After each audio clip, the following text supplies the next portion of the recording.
Newfield Care Home in Sheffield at the peak of the outbreak. How are you? COVID was spreading fast from room to room and residents were dying. Facing accusations that the NHS was being prioritised over the care sector, the then Health Secretary Matt Hancock made this bold claim. Right from the start, we've tried to throw a protective ring around our care homes. That claim has haunted Mr Hancock ever since. Because that's not how it felt in this care home and thousands of others.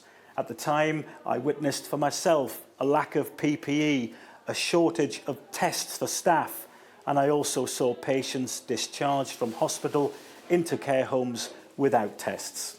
Giving evidence at the COVID inquiry, Matt Hancock was asked about his claim.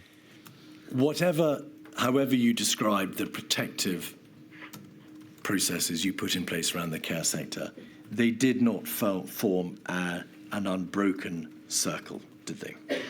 It is quite clear from the evidence that Professor Van Tam is right.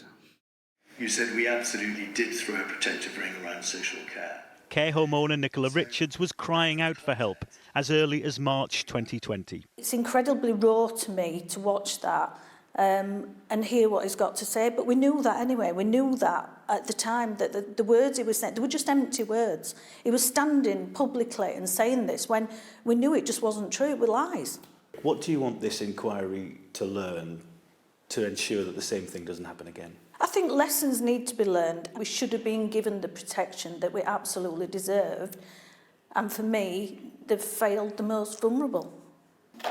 Care homes were promised protection, but in so many cases it came too late.